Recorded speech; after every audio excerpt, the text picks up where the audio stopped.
आइएगा बंधु, शंका समाधान के इस दिव्य सत्र के लिए आगे बढ़ाएं।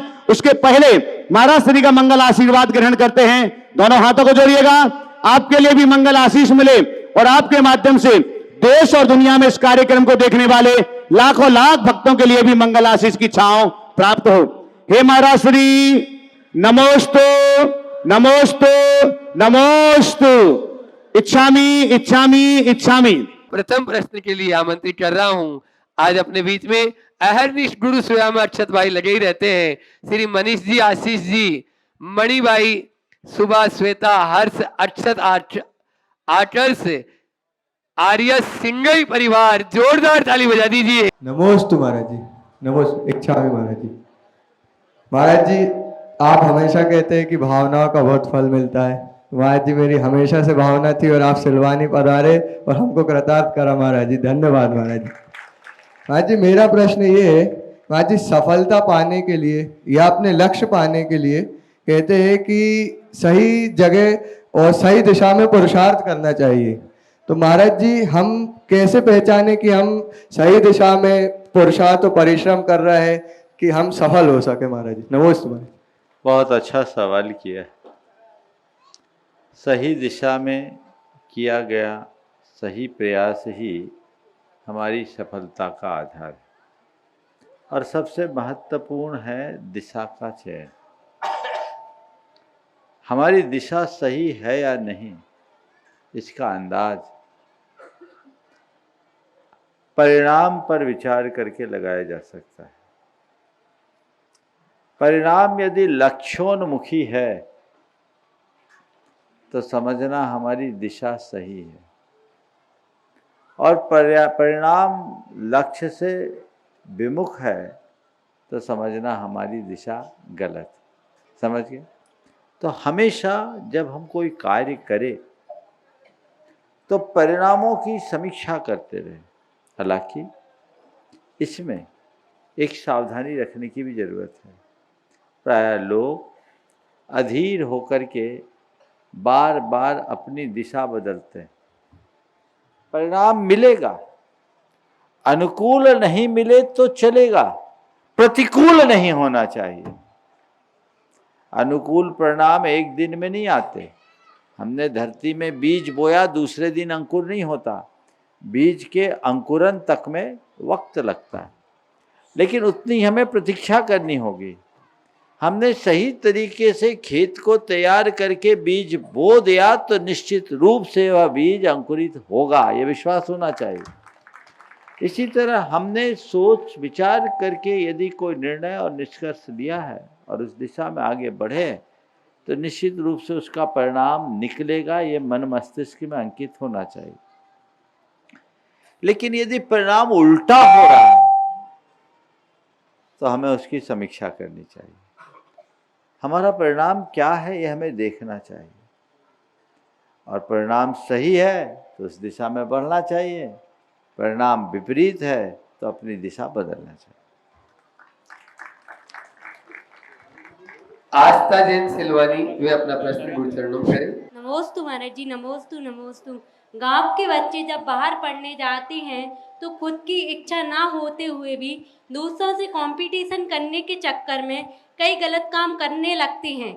इस भाव से हम कैसे बचें, इस शंका का समाधान कीजिए। नमोस्तु महाराज जी, नमोस्तु। देखिए, बात बिल्कुल सही है। जब बच्चे अपने घर से बाहर जाते हैं, खासकर उच्च शिक्षा के क्षेत्र में जाते हैं, तो वहाँ कई प्रकार की अनपेक्षित बुराइयाँ बच्चों में जुड़ जाती। वह एक दूसरे की देखा देखी में, एक दूसरे के दबाव और प्रभाव में भी हो जाता है। और उच्च शिक्षा संस्थानों में ये बीमारी ज़्यादा है। इससे बचने का एक ही उपाय है, जितने भी बच्चे बाहर जाए प्रतिज्ञाबद्ध होकर जाए। समझ गए? सब संकल्पित हो। अगर आप प्रतिज्ञाबद्ध होकर जाएंगे तो किसी भी प्रकार का भटकाव शेष नहीं रहेगा। हमारी प्रतिज्ञा खंडित न हो, ऐसा प्रयास करना चाहिए। और मैं तो चाहूँगा, बहुत सारे बच्चे यहाँ मुझसे बोल भी रहे थे, कल रविवार का दिन है ना, कल आप लोग भावना योग और प्रवचन का कार्यक्रम कर रहे हैं। इसी कार्यक्रम में तुम्हारे भोपाल शिलवानी के जितने यहाँ जितने भी अविवाहित युवक युवती हैं जो अध्ययनरत हैं, वे सब इकट्ठे खड़े होंगे और मैं कल आप लोग चाहोगे तो आप लोगों को एक संकल्प में बांधना चाहूँगा। आप लोग तैयार है? जी महाराज। सब तैयार है? हाथ उठाओ बच्चे लोग। हाँ, जिनको लेना वही तो हाथ उठाए। देखे कितने बच्चे यहाँ। हाँ, बहुत सुंदर। इधर बहुत सुंदर। तो कल कराएंगे। चलिए। रश्मि जैन, आयुष जैन, दमोह। महाराज द्वय के चरणों में बारंबार नमोस्तु नमोस्तु नमोस्तु। छुल्लक जी के चरणों में बारंबार इच्छामी इच्छामी इच्छा। महाराज जी, मेरी शंका है कि शांति धारा में सुदर्शन महाराज चक्र विद्यम तेजोबल शब्द आता है। महाराज जी, इसमें सुदर्शन महाराज से क्या तात्पर्य है? किसी व्यक्ति विशेष का या चक्र से संबंधित है? महाराज जी नमोस्तु। देखो, ये वाली शांति धारा मैं कराता नहीं, इसलिए मुझे इसका अनुभव है नहीं। लेकिन ओम सुदर्शन महाराज तेजो विक्रम चक्र और क्या है? हाँ, तेजो बल सूर्य वीर। अब इसका आशय अगर देखो, चूंकि मैं इसको कभी कराया ही नहीं, जो मैं कभी कराया नहीं उस पर विचार नहीं किया, लेकिन इसका अर्थ अगर लगाया जाए तो ऐसा लगाया जा सकता है कि जैसे चक्रवर्ती का सुदर्शन चक्र चलता है ना, वैसे ही हमारा ये सुदर्शन चक्र चलता रहे, जो हमारे सारे विघ्न बाधाओं का निवारण करता रहे। शायद ये भाव हो सकता है। हालांकि अधिकार पूर्वक मैं नहीं कह रहा हूँ, क्योंकि मैंने कभी इस पर विचार ही नहीं किया। ओ नमोस्तु महाराज जी। महाराज जी दमोह अक्षय जी जैन, हाँ, नीदरलैंड। वे अपना प्रश्न गुरु चरणों में करें। नमोस्तु महाराज जी। नमोस्तु महाराज जी। नमोस्तु महाराज। महाराज जी, मेरा क्वेश्चन ये है कि धर्म विहीन नैतिकता कितने समय तक समाज को संभाल सकती है? जैसे वेस्ट में बहुत सारे लोग हैं जो आस्तिक हैं, बहुत सारे लोग हैं जो नास्तिक हैं, लेकिन उनमें नैतिकता बहुत ज़्यादा है। आप बात करने पे ऐसा लगता है कि वो लोग ज़्यादा संतुष्ट हैं और शांत हैं। तो ऐसी धर्म विहीन नैतिकता कितने समय तक चल सकती है? धर्म विहीन नैतिकता कितने समय तक चल सकती है? मुझे ये समझ में नहीं आता कि इस नैतिकता को आपने धर्म विहीन क्यों कहा। मेरी नज़र में तो नैतिकता भी धर्म है, समझिए। आप ये कह सकते हैं कि वेस्ट के लोग हमारी तरह धार्मिक क्रियाएं कम करते हों, लेकिन नैतिकता, ईमानदारी, सच्चाई और जो एथिक्स को वो पालते हैं, वो किसी न किसी भावना और आस्था से प्रेरित होकर के ही तो पालते हैं। ये भी एक धर्म है, हाँ, लेकिन यदि ये अध्यात्म स्पर्शी हो जाए तो ये सोने में सुगंध वाली बात होगी, समझ गए। नैतिकता भी मनुष्य के हृदय में तभी तक है जब तक उनके अंदर संवेदना है। संवेदना व्यापक होनी चाहिए।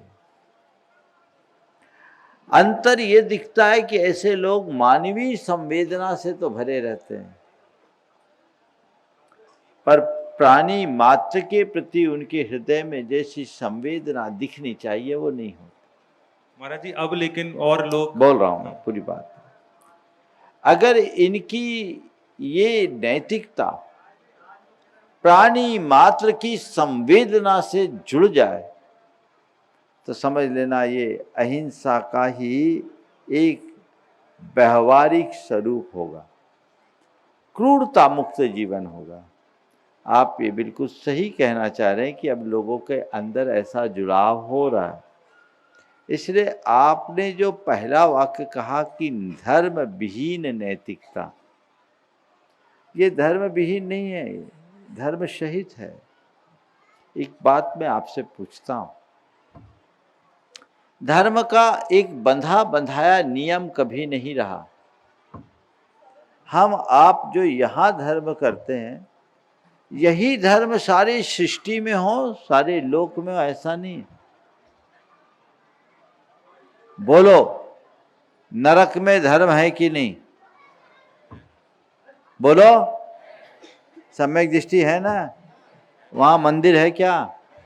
वहाँ मूर्ति है क्या? वहाँ प्रवचन है क्या? वहाँ उपदेश है क्या? बोलो, तो धर्म है कि नहीं? बात को समझना चाहिए। तो धर्म का स्वरूप देश काल के अनुरूप बदलता है, बदल सकता है। हमें अपना दृष्टिकोण भी बदलना चाहिए। यहां हमारा जैसा धर्म है वे वैसे धर्म को अभी नहीं पाल पा रहे, लेकिन अंदर दया, करुणा, प्रेम, सद्भावना और संवेदना है तो ये भी तो धर्म ही है। और इनके अभाव में कोई नैतिकता के आदर्श को आत्मसात कैसे करेगा? समझ गए? तो हमें धर्म को थोड़ा व्यापक संदर्भ में समझने की कोशिश करना चाहिए। ठीक है ना? नमस्ते महाराज जी, नमस्ते। पिपरिया से शशांक जी जैन, वे अपना एक ही प्रश्न करेंगे। नमोस्तु महाराज जी। महाराज जी, मेरा प्रश्न ये है, अंतराय कर्म को हटाने के लिए सबसे सरल विधि क्या है, और खासकर लाभ अंतराय कर्म और भोग अंतराय कर्म, ताकि जीवन हमारा और अच्छा। देखो, शास्त्रों में लिखा भी है और अनुभव भी है। अंतराय के निवारण का 2 श्रेष्ठतम उपाय है, एक पात्र दान और दूसरा देव पूजा। आप गृहस्थों के अंतराय का निवारण इसी से होगा। और मैंने कई लोगों को देखा है जिनने अपने जीवन में ये किया, उनके अंतराय का निवारण हुआ। शास्त्रों में अकृत पुण्य की कथा आती है। अकृत पुण्य ने निर्माल्य का सेवन किया, ऐसा पाप अंतराय आया कि एक जागीरदार का बेटा भिखारी बन गया। जहां हाथ डाले वहां हाथ जले, और उसी ने एक मुनिराज को दान का अनुमोदन भर किया। ऐसा पुण्य आया कि उसका जीवन धन्य हो गया, नामी हो गया धन्य कुमार। ये तो शास्त्रीय बात है। मेरे संपर्क में ऐसे लोग हैं जिन्होंने बहुत ज्यादा अंतराय का सामना किया, लेकिन पात्रदान और जिन पूजा से जुड़ने के बाद आज वे वैभव के शिखर पर बैठे और शारीरिक रूप से भी ठीक हैं। तो ये दोनों क्रियाएं ऐसी हैं जो महान पुण्योपचयकारी है। सभी को शक्ति भर ऐसा प्रयास करना चाहिए। आलोक जी रघुवंशी आरएसएस, उनके साथ में मुकेश जी। महाराज जी के चरणों में कोटि कोटि प्रणाम। जैसा कि महाराज जी अभी राष्ट्रीय स्वयंसेवक संघ का शताब्दी वर्ष चल रहा है, पूर्व में भी अभी आपका भोपाल में आशीर्वचन एवं इंदौर में हम सभी स्वयंसेवकों को प्राप्त हुआ था। तो इसी की कड़ी में शताब्दी वर्ष में अपना अभी जो कार्यक्रम है वो हिंदू सम्मेलन होने वाला है जगह जगह। उसमें अपना जो पंच परिवर्तन का एक जो विषय है, पंच परिवर्तन का विषय एवं सामाजिक समरसता, ये दोनों विषयों को लेकर अभी अपना हिंदू सम्मेलन जगह जगह आयोजित होने वाले हैं और कुछ प्रबुद्ध जनों की गोष्ठियां भी हैं। तो हम सभी आपसे मार्गदर्शन एवं आशीर्वचन आप सभी हम सभी को आपके द्वारा प्राप्त हो, ऐसा आपके श्री चरणों में विनती करता हूँ। देखिए, राष्ट्रीय स्वयंसेवक संघ हमारे देश की एक ऐसी सेवाभावी समर्पित संस्था या संगठन है जिसने हमारे राष्ट्रवाद को आगे बढ़ाने में अपना बहुत महत्वपूर्ण योगदान दिया। राष्ट्रीयता को अपनाए बिना हम राष्ट्र को आगे नहीं बढ़ा सकते। राष्ट्रीय स्वयंसेवक संघ ने शुरुआत से यही काम किया है और आज इसकी देश को बहुत ज़्यादा आवश्यकता है। वर्तमान में पाश्चात्य सभ्यता के प्रभाव में आकर हमने अपनी सांस्कृतिक निष्ठा को खोना शुरू कर दिया है। मुझे बहुत प्रसन्नता है कि राष्ट्रीय स्वयंसेवक संघ ने अपने शताब्दी वर्ष के कार्यक्रमों में पंच परावर्तन का जो उपक्रम हाथ में लिया है, ये बहुत सामयिक है और हम सबको मिलजुल कर इस काम को आगे बढ़ाना है। हमारे गुरुदेव हमेशा कहते थे कि भारत को सुरक्षित रखना है तो भारत को भारत बनाओ, और भारत उसी दिन भारत बनेगा जब प्रत्येक भारतवासी के हृदय में भारतीयता जम जाएगी। तो हमें भारतीयता को जन्म देना है, भारतीयता को विकसित करना है, उसके लिए प्रेरित और प्रोत्साहित करना है। आप लोग जो ये कार्य कर रहे हैं उसके लिए मेरा बहुत बहुत आशीर्वाद है, आप करते रहिए। अश्लेषा जी, अखिलेश जी दिगंबर, वे अपना प्रश्न गुरुचरणों में करें और तैयार रहेंगे श्रीमान द्वै मुनि साहू समाज के अध्यक्ष रघुवीर प्रसाद जी साहू। द्वै मुनि राजों के चरणों में बारंबार नमोस्तु नमोस्तु नमोस्तु। महाराज श्री जी, आचार्य श्री ने जो प्रतिभा स्थली खुलवाकर हमारी बेटियों और हम जैसे माँ बापों पर जो अभय दान देकर उपकार किया है, उसके लिए हम गुरु जी को ऋण ये कभी नहीं चुका सकते। गुरु जी, मेरा प्रश्न यह है कि जो बेटियां प्रतिभा स्थली से निकलने के बाद जो आजकल बड़े बड़े महानगरों में फॉरेन कल्चर चल रहा है, उसके हिसाब से हम पेरेंट्स क्या उन्हें मोटिवेशन देकर बाहर पढ़ने भेजें, जिससे वो अपने आप को, अपने संस्कारों को और अपने धर्म को सुरक्षित रख सकें और इससे प्रभावित ना हो। नमोस्तु गुरुदेव, नमोस्तु नमोस्तु। कोई भी बच्चा अगर बाहर पढ़ने जाता है तो उसे रोकना ठीक नहीं और रोक भी नहीं सकते। ये समय की पुकार है, बच्चे बाहर जाना चाहते भेजिए, लेकिन हमें बच्चों को तैयार करके भेजना है, उनको संकल्पों से बांध करके भेजें, उन्हें अपने जीवन की सीमा रेखा का बोध कराएं, उन्हें इस बात का एहसास कराएं कि हमारे जीवन की मर्यादाएं क्या है और मर्यादा का मतलब क्या है, जीवन की लक्ष्मण रेखा क्या होती है।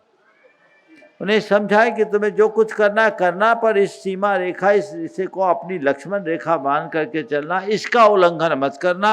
जीवन तुम्हारा है, इसको चूक गए तो पूरी जिंदगी रोओगे।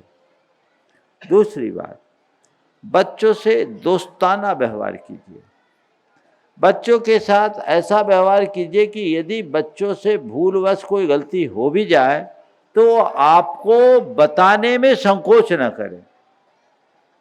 कई बार ऐसा होता है, संगति में आकर बच्चे गलती कर बैठते हैं और वे अपनी गलतियों को अपनों से ही छुपाते हैं और उस गलती को छुपाने के चक्कर में कई गलतियां और कर बैठते हैं। तो बच्चों में आपके प्रति इतना भरोसा होना चाहिए कि अगर हम कुछ गलती करेंगे तो हमारे माँ बाप हमें सीख देंगे, सजा नहीं। और आपको ये चाहिए कि आप अपनी संतान को सीख दीजिए, सजा नहीं, क्योंकि आप अपने बच्चे के माँ बाप हो, पुलिस नहीं हो। सजा देने का काम आपका नहीं है। गलतियाँ होती, उनको इस तरीके से तैयार करे तो चीज़ें बहुत बदल सकती है, उनमें स्थिरता भी आ सकती है और वो जीवन को बेहतर बनाएंगे। आप लोगों की चिंता को दूर करने के लिए हमने एक कल का कार्यक्रम, जो कल प्रवचन और भावना योग का कार्यक्रम सामूहिक रूप से, सार्वजनिक रूप से आप लोगों ने रखा है, उस कार्यक्रम के अंत में 5 मिनट का एक छोटा सा कार्यक्रम होगा जो मैं सभी युवक युवतियों के लिए कराऊंगा। नमोस्तु गुरुदेव। रघुवीर प्रसाद, मैं एक छोटा सा सवाल पूछना चाहता हूँ कि मुनीश्री जी, राजनीति में रहते हुए धर्म नीति की रक्षा कैसे कर सकते हैं? और एक छोटा सा और प्रश्न है कि दान की महत्वता कहाँ उचित है, धर्म के कर्मकांड में या समाज के दुखी पीड़ित व्यक्तियों के परिवार के सहयोग में? देखिए, राजनीति में रहते हुए धर्म नीति का पालन कैसे करना चाहिए, यही पूछ रहे हैं ना? तो राजनीति में रहते हुए धर्म नीति का पालन कैसे करना चाहते हैं तो रामायण पढ़ लो, समझ गए? जी सर। रामायण का आदर्श हमें यही बताता है कि राजनीति करो पर धर्म मत छोड़ो, और हमें उसी आदर्श पर चलना चाहिए। राजनीति करने के बाद भी धर्म से जुड़े रहना रामायण सिखाता है, और धर्म में राजनीति घुसा देने से महाभारत मच जाता है। समझ गए जी। तो हम रामायण के आदर्शों को अपनाएं, महाभारत के आदर्श से बचे। आपने पूछा है दान की महत्वता कहाँ उचित है, धार्मिक कर्म कांडों में या जरूरतमंद को सहयोग करने में? जी। दान एक उत्तम कर्म है, जहाँ आवश्यक हो वहाँ करो। जहाँ तक धार्मिक कर्मकांड का सवाल है, धार्मिक क्रियाओं को कोरा कर्मकांड निरूपित करना कतई उचित नहीं। दान के संदर्भ में एक बात सदैव ध्यान में रखना चाहिए, दान किया क्यों जाता है? स्वपर के उपकार की भावना से दान किया जाता है। और उपकार क्या है? सामने वाले के दुख का निवारण उपकार है। और दुख का निवारण क्या है? किसी की शारीरिक कष्ट का निवारण करना, किसी की भौतिक समस्याओं का निवारण कर देना, किसी की मानसिक पीड़ा को दूर कर देना, ये उसके ऊपर उपकार है। पर ये सब उपकार बहुत छोटा उपकार है। किसी के शारीरिक, एक आदमी भूखा, आपने रोटी खिला दी, आपने एक दिन की भूख मिटा दी।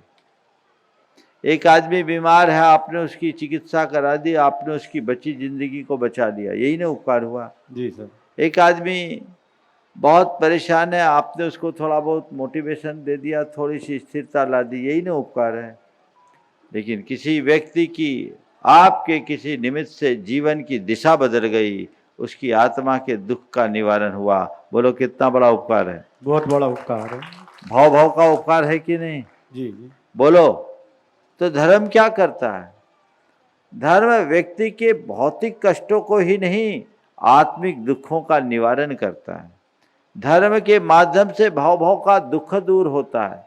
आज हमने भगवान का मंदिर बनाया, भगवान के मंदिर में आकर लोग जीवन की सही प्रेरणा पाते हैं, पूजा पाठ करके पुण्य उपचय करते हैं, पुण्य का संचय करते हैं। वो संचित पुण्य उनके जीवन को चमत्कृत करता है, उनके जीवन में ताजगी भरता है। ये उनके ऊपर उपकार है कि नहीं? बोलो। जी है ना? जी। तो ये उपकार एक दिन के लिए है कि लंबे समय के लिए? लंबे समय के लिए। तो बाकी काम आपने किया, थोड़े पल का उपकार किया, और आपने ऐसा काम किया जीवन भर का उद्धार किया, भाव भाव का उद्धार किया। तब आप खुद तय कर लीजिए महत्व किससे। लेकिन आप इसमें बड़ा खतरा है, आप लोग सब बनिया हो। अब तो महाराज ने कह दिया, तो हम तो अब इन्हीं कार्यों में पैसा दान देंगे जिसमें ज़्यादा फायदा हो। तो कोई भूखा मर रहा हो तो उसको रोटी नहीं खिलाएंगे, कोई तड़प रहा हो तो उसकी चिकित्सा नहीं कराएंगे। धर्म ऐसा नहीं सिखाता। सामने जो आ जाए उसे प्राथमिकता से करो। समझ गए? मैं अक्सर एक उदाहरण से सुनाता हूं, समझाता हूं आप लोगों को इस प्रसंग में, आज फिर दोहरा देता हूं। दो तरह के काम होते हैं, एक इम्पोर्टेंट, एक अर्जेंट। क्या? इम्पोर्टेंट और अर्जेंट। पर कभी कभी अर्जेंसी आने पर इम्पोर्टेंट काम को भी छोड़ना पड़ता है। मान लीजिए आपका भारत के माननीय प्रधानमंत्री नरेंद्र मोदी जी के साथ मीटिंग तय हो गई और 4:05 पर आपकी मीटिंग है। आपको उनसे मिलने जाना है और आप जा ही रहे हो और आपको शौच की हाजत हो गई। अब बोलो क्या करोगे? इम्पोर्टेंट मीटिंग के चक्कर में अपने कपड़े खराब करोगे या पहले अर्जेंट जाकर के निपटोगे? अर्जेंट जाकर निपटना पड़ेगा। निपटना पड़ेगा ना जी। तो जो अर्जेंट है पहले उसको अपना लो, कभी इम्पोर्टेंट हो तो उसको कौन कर दो। लेकिन भैया अर्जेंट को निपटाने के लिए पखाने में जाना ठीक है, पर पखाने में ही बैठे रहना समझदारी नहीं है।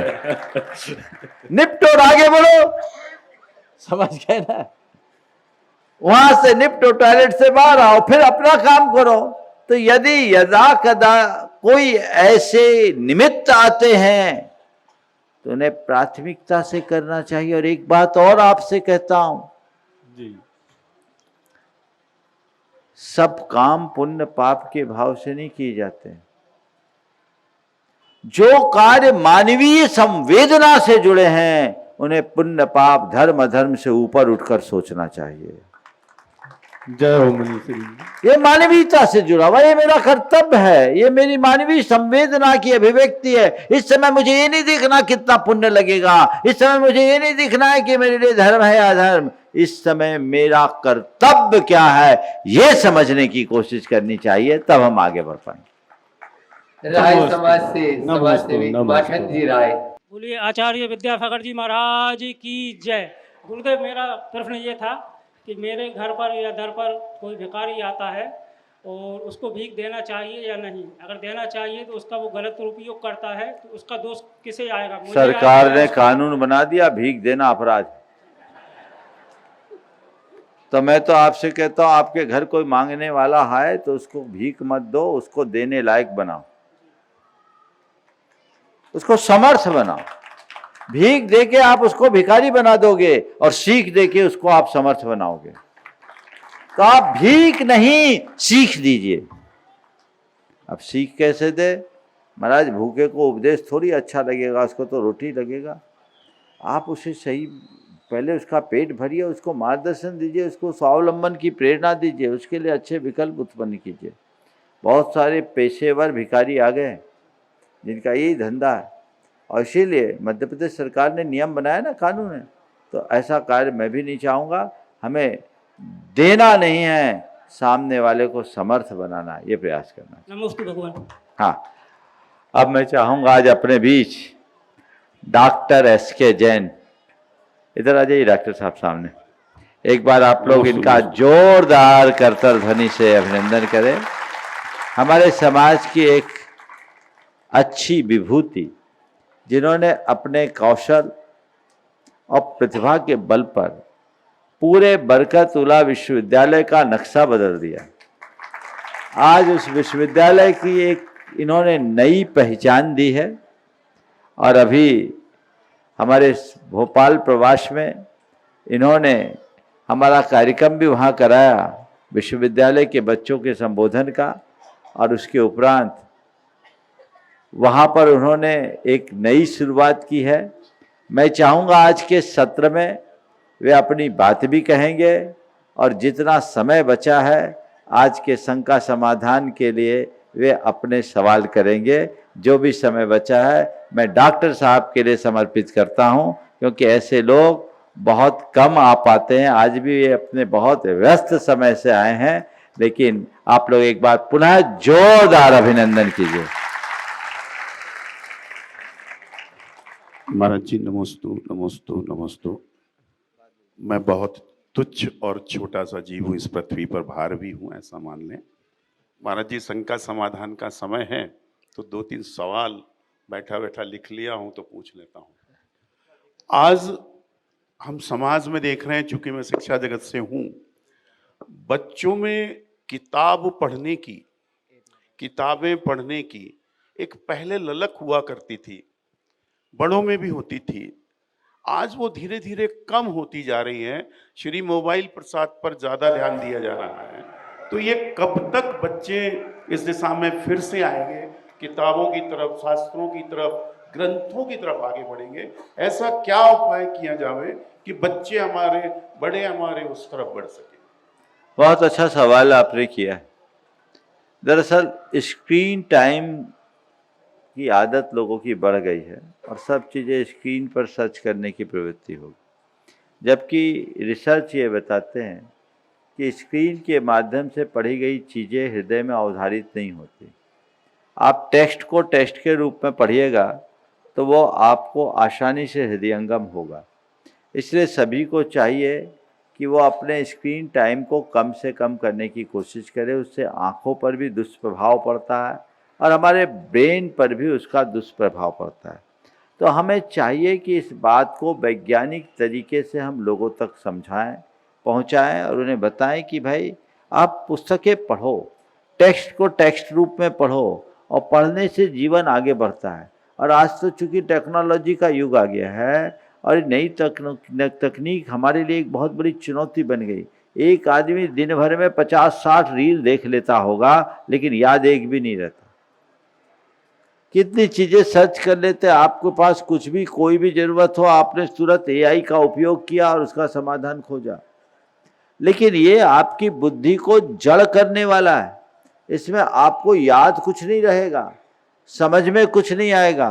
तो ऐसी बातों से लोगों को हमें बचाना है, और उसके लिए तथ्यात्मक तरीके से हमें अपनी पीढ़ियों को बोध देने की ज़रूरत है, उन्हें समझाने की ज़रूरत है कि देखो इसका ये रीजन है, इसका ये परिणाम है। दुनिया के जितने बड़े लोग हैं, सफलतम लोग हैं, वे लोग सोशल मीडिया और स्क्रीन टाइम से बहुत दूर रहते हैं, अच्छी किताबें पढ़ने की आदत रखते हैं।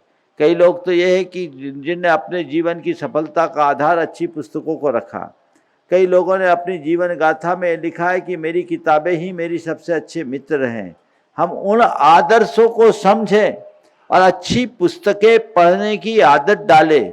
नई पीढ़ी के लिए खासकर ये कह रहा हूँ, हम लोगों की पीढ़ी तक पढ़ने की बहुत प्रवृत्ति थी, आज भी हम लोग खूब पढ़ते हैं, तो वो हमारे जीवन को निखारने का कारण बन गया। आज सब चीज़ें जब से डिजिटल युग की शुरुआत हो गई है, तो हर कोई अपने गैजेट्स पर निर्भर होने लगा है, और ये हमारी मस्तिष्क को जड़ता क्रांत कर रही है। इससे हमारी मस्तिष्क में अनेक प्रकार की विकृतियां जन्म ले रही है, हमें इनसे बचना चाहिए। महाराज जी, कल मैं मोबाइल पे सडन एक किस्सा देख रहा था, और ये मेरे मन में भी कई दिन से एक अज्ञात भय हर मनुष्य के दिमाग में है कि कल क्या होगा। एक अज्ञात भय, वो किस्सा कल मैं देख रहा था कि एक ट्रक जा रहा था, ट्रक से एक गेहूं की बोरी गिर गई, तो उसमें जब गिर गई सड़क पे, तो विभिन्न पक्षी आए, पशु आए, उन्होंने अपने हिस्से का खाया और चले गए। बचते में एक मनुष्य नाम का मेरे जैसा प्राणी भी गया, जो पूरा भर के ले गया। अब वहां कुछ नहीं बचा। तो उसने फिर बताया कि बोले इसको एक अज्ञात डर है कल का, कि कल क्या होगा। पशु पक्षियों में ऐसा नहीं होता है। तो हमारे पास भी पर्याप्त है, क्या हम सामाजिक कार्यों के लिए उसको दे सकते हैं? क्या हम कल की चिंता छोड़ सकते हैं? ऐसे कोई एक दो सूत्र बताए तो मेरे जैसे लोग शायद। बहुत बहुत अच्छा सवाल किया है। पहले तो मैं कहूँगा डॉक्टर साहब, पशु पक्षियों के साथ बड़ी सुविधा है, क्योंकि वो केवल पेट पर निर्भर है, उनके पास पेटियां नहीं है। पर आदमी ने, जिसे आपने मनुष्य नाम का प्राणी कहा है, इसने अपने साथ एक झमेला खड़ा कर लिया है, वो पेट के साथ पेटी को अटैच करके। ये जो परेशानी है वो पेटी की है। यदि पेट तक की बात करें तो कल की कोई चिंता नहीं, और पेटी भरने वालों के पास सिवाय चिंता के और कोई बात नहीं। हमें वर्तमान में जीने का आदी और अभ्यासी होना चाहिए। कल की व्यवस्था बनाना तो फिर भी समझदारी है, पर कल की चिंता में उलझ जाना पागलपन के अलावा और कुछ नहीं। लोगों को इस विषय पर बहुत गंभीरता से विचार करना चाहिए। संग्रह भी करिए, पर अति संग्रह से बचिए। हमारे यहाँ संग्रह करने का निषेध नहीं किया गया, लेकिन कहा गया संग्रह करो अनुग्रह के लिए। किसके लिए? अनुग्रह के लिए। अगर हमने संग्रह किया है तो कल किसी को जरूरत है दे दे। आज धरती पर जितना किसान उत्पन्न करता है, जो फसल उत्पादित होती है, उसे कहीं ना कहीं संग्रहित करना पड़ता है, क्योंकि जो फसल उत्पन्न हुई है वो एक दिन में नहीं खपत होती, उसकी धीरे धीरे होगी। कहीं ना कहीं संग्रह तो होगा, लेकिन एक व्यक्ति है जो संग्रह के लिए करता है, और एक व्यक्ति है जो संग्रह अनुग्रह के लिए करता है। जो संग्रह के लिए करता है वो हिंसा की ओर भागता है, और जो संग्रह अनुग्रह के लिए करता है वो परमार्थ की ओर जाता है। तो अगर आपने संग्रहित किया, करिए, पर लग रहा है कोई भूखा है, कहीं जरूरतमंद है, तो उसके ऊपर अनुग्रह कीजिए, अपना भंडार खोल दीजिए। मैं आपको एक उदाहरण दूंगा। जैन जगत में ऐसे बहुत आदर्श महापुरुष हुए। भामा शाह का नाम तो आप सबने सुना, सेठ टोडरमल जैसों का नाम भी आपने सुना, जिन्होंने अपरिग्रह का उच्च आदर्श स्थापित किया। ऐसे ही सौराष्ट्र के एक सेठ थे जगलू शाह। जगलू शाह, सौराष्ट्र में एक जमाने में अकाल पड़ा, लोग दाने दाने के लिए मोहताज हो गए। राजा को मालूम पड़ा कि जगलू शाह के 12 कोठे अनाज से भरे हैं। राजा ने अपने दीवान को भेजा और कहा कि जाओ जगलू शाह से अनुरोध करो कि कुछ अनाज उधार दे दे, समय आने पर हम उसे वापस कर देंगे। जब दीवान गया, जगलू शाह ने साफ ना कर दिया, बोले हमारे पास एक दाना अनाज हमारे पास एक दाना भी अनाज नहीं है। राजा को आश्चर्य भी हुआ और क्षोभ भी हुआ। राजा जगलू शाह का बहुत सम्मान करता था। ये आदमी ऐसे तो बहुत नेक नीति वाला है, लेकिन विपत्ति की घड़ी में इसने अपना रंग बदल दिया। जगलू शाह को दरबार में बुलाया गया और जगलू शाह से कहा गया कि आपने कहा है कि आपके पास एक दाना भी अनाज नहीं। बोले हाँ, बिल्कुल सही कहा। मुझे गुप्त सूचना मिली है कि आपके 12 कोठे अनाज से भरे हैं। बोले हाँ, बिल्कुल सही मिली है। तो आपके 12 कोठे अनाज से भरे रहने के उपरांत आपने नया हमारे लिए ना किया, इसका परिणाम जानते हो? बोले महाराज, अपराध क्षमा हो। आपने जो सुना है 12 कोठे अनाज से भरे, वो सही है, पर वो अनाज मेरे नहीं है। मेरे नहीं है। बोले किसके? बोले आप चलकर देख लीजिए। 12 कोठे अनाज मेरे नहीं है, किसके? आप चलकर देख लीजिए। राजा का क्या है? बोले आप चलिए, आपको चलना पड़ेगा। राजा गया, अनाज का कोठा खोला। जैसे ही दरवाजा खोला, अनाज का ढेर नीचे गिरा और उसमें खनखनाता हुआ एक ताम्रपत्र निकला, जिस पर लिखा था, इस कोठे का संपूर्ण अनाज अकाल पीड़ित मानवता को। राजा आश्चर्यचकित, एक एक करके 12 के 12 कोठे खोले, सब में यही निकला। अब जगलू शाह ने हाथ जोड़कर कहा, महाराज अब आप बताइए, जो चीज मैं पहले ही दूसरों को दे दिया वो आपको क्या दूं, मेरा कहाँ है? राजा ने उन्हें गले से लगा लिया और कहा, मैं कहने को राजा हूं, तुम तो बेताज के बादशाह हो। तो ये है संग्रह से अनुग्रह।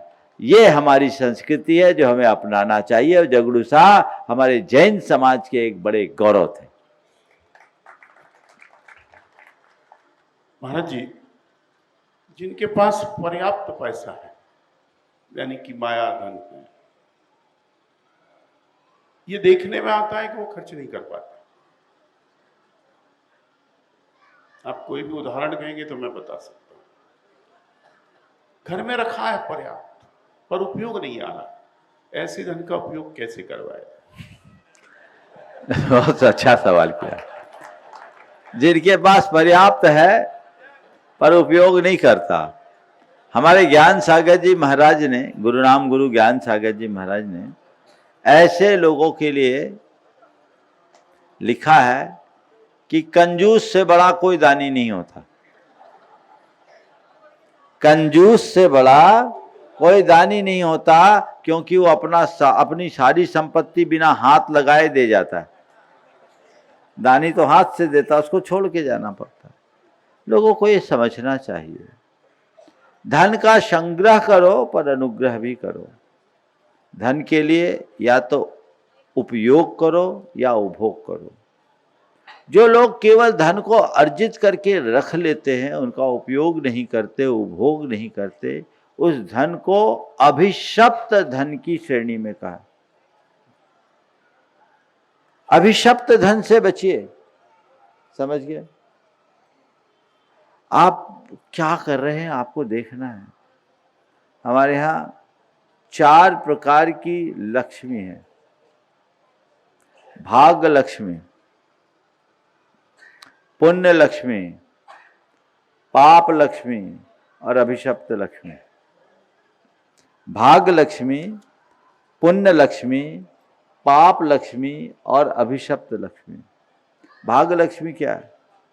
जो आपको भाग्य से प्राप्त हो गई, जिसके लिए आपने कोई अतिरिक्त पुरुषार्थ नहीं किया, करोड़पति घर में पैदा हो गए, जन्म से करोड़पति हो गए। ये तुम्हारी भाग्य लक्ष्मी है, इसमें तुम्हारा कोई एफर्ट नहीं।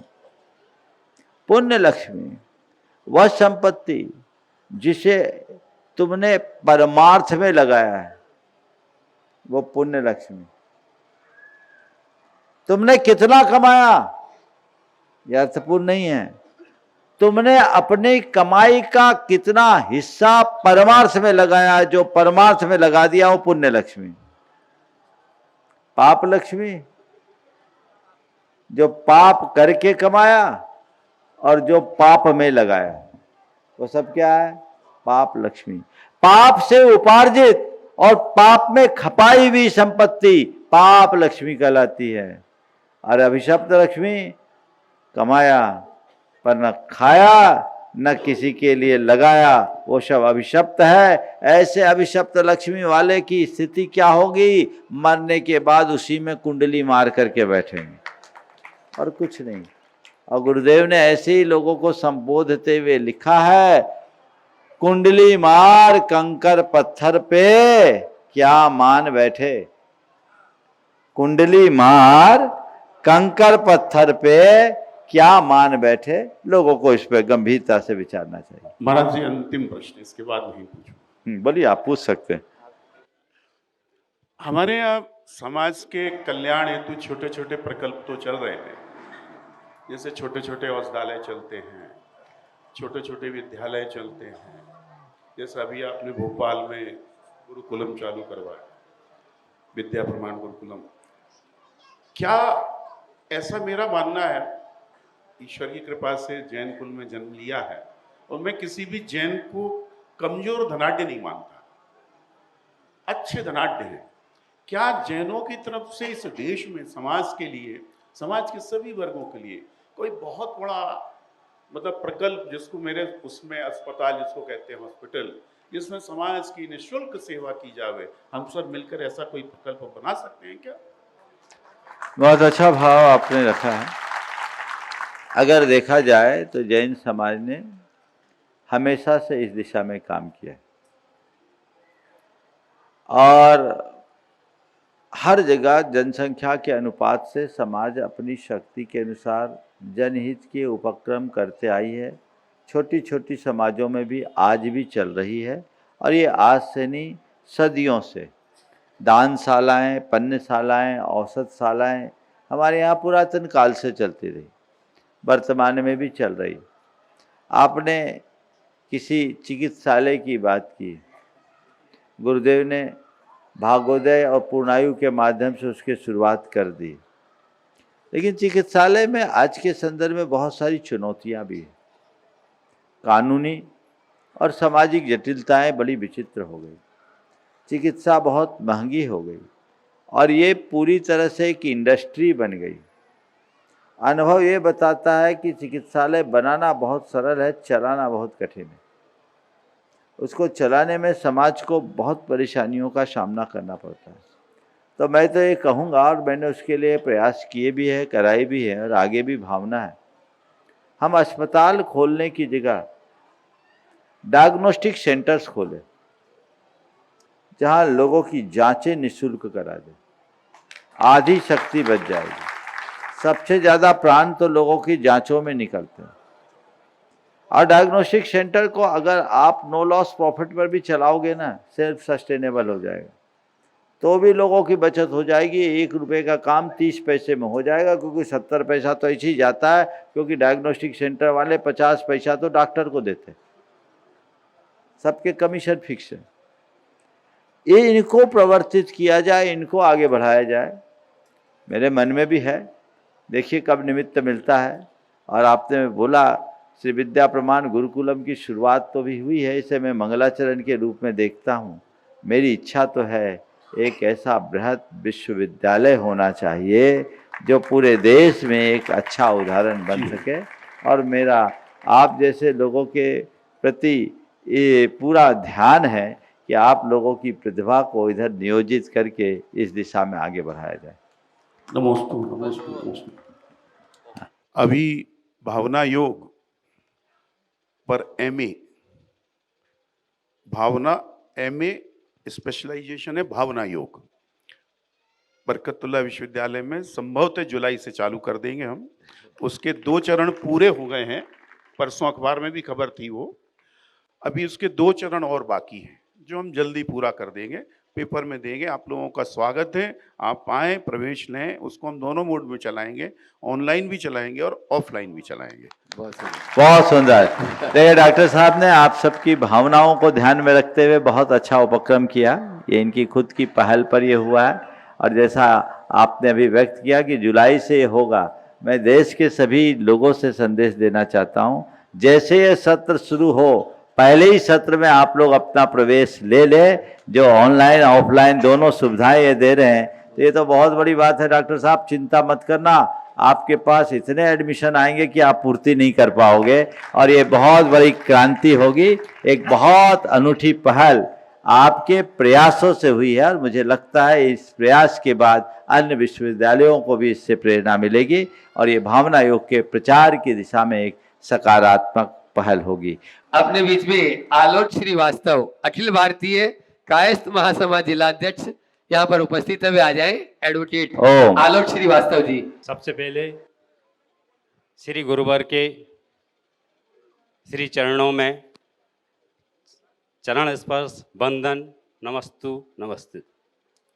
मैं चूँकि इस पेशे में हूँ, तो गुरुवर से एक प्रश्न आशीर्वाद सहित पूछना चाहता हूँ कि ना चाहते हुए भी, हम नहीं चाह रहे हैं कि हम किसी के कल्याण के लिए उससे राशि लें, पर मजबूरन उसके कार्य के लिए लेना पड़ती है। कहाँ तक उचित है और अनुचित है? आप अभिभाषक हो, वकालत आपका पेशा है, और पेशे की दृष्टि से यदि आप अपनी सर्विस दे के लोगों से कोई शुल्क लेते हैं, तो ये कहीं से अधर्म नहीं। और लोगों को चाहिए कि हमने किसी से कोई सर्विस ली है तो हम उसको पे करें, ये लोगों का दायित्व भी है। अन्यथा लोग आगे कैसे आएंगे? हर व्यक्ति की अपनी घर गृहस्थी है, उसे आगे बढ़ना चाहिए, बढ़ाना चाहिए। लेकिन कई बार लोग सर्विस के नाम पर उल्टे सीधे हथकंडे अपनाकर गलत तरीके से रुपया ऐंठने का काम करते हैं, वो उचित नहीं है, वो अनैतिक है, हमें उससे बचना चाहिए। आप शायद ऐसा कभी नहीं करते होंगे, और यदि आप इनसे बचे हैं तो बहुत अच्छी बात, और सभी को मैं बोलता हूँ बचना चाहिए। वकालत के पेशे में आज पैसे की कमी नहीं है, लेकिन इसके बाद भी दुर्भाग्यपूर्ण है कि आज भी वकालत में कई ऐसे भी अपने अधिवक्तागण हैं जो आपके एथिक्स के अगेंस्ट जाके काम करने लगे जी। ये कतई उचित नहीं है। व्यक्ति को अपना ईमान बेचकर पैसा नहीं कमाना चाहिए। हर चीज करिए उसूल के साथ कीजिए। गांधी जी ने तो कितना उच्च आदर्श स्थापित किया।